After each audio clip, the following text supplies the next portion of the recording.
Hello po sa mga nanonood ng aming video.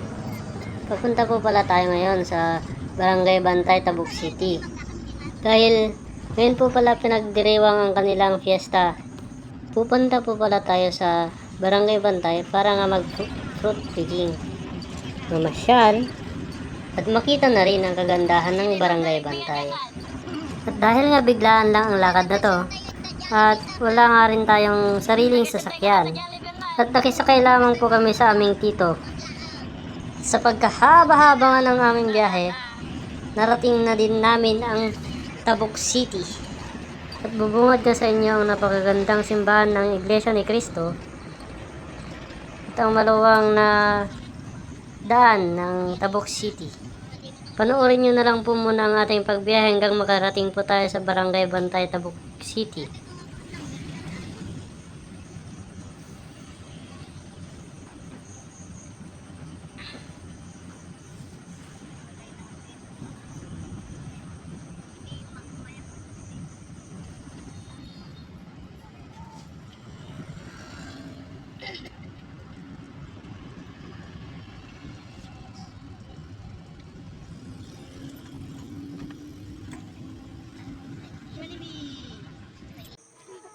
Pagkarating natin sa Barangay Bantay, tinungo pala natin itong puno ng lansones na ito na kung saan daming bunga. Atimoya atis. Yan.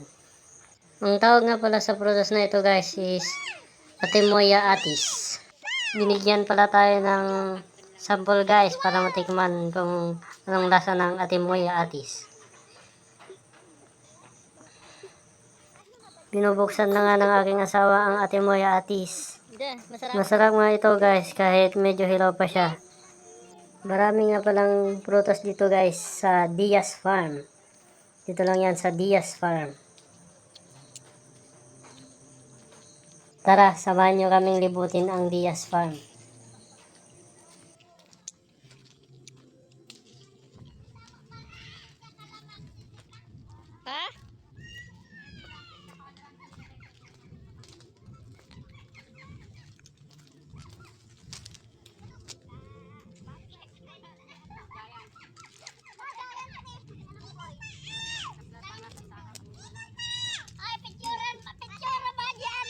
Tinuturo nga pala dyan ni Mama si Auntie Joy kasi marami siyang kinuhang rambutan.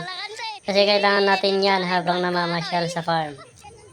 Yung naka-blue pa pala na lalaki, siya nga pala si Kuya Michael. Siya po yung nagtuturo sa amin ngayon dito sa Diaz Farm. At dahil nasa Barangay Bantay na tayo, nakipulot na din ang ating mga kasama kung saan sayang-saya pa nga sila.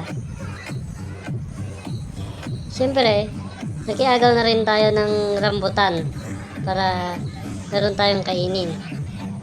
At syempre, pag may piyesta, may kainan. At dito nga guys, kunwari nahihiya pa yung kasama ko. Palanit mo't lang ito yan, may. Nakaporma, nakasapatos, may hawak na kuan. Dito nga guys, nakita namin yung kasama namin. Nakikipila na din. Napakarami nga palang tao ngayon dito guys. Kahit sino pwedeng kumuha ng pagkain. Basta makipila ka lang. Yung kasama ko gutom na inaambay pa yung ulam. Pupunta na tayo dun sa aming pwesto. Habang naglalakad nga tayo guys, may nakita tayong kabarangay dito na taga Santos, Quezon din. Wala na kayo guys kung kilala niyo siya o hindi. Yan, kain po tayo.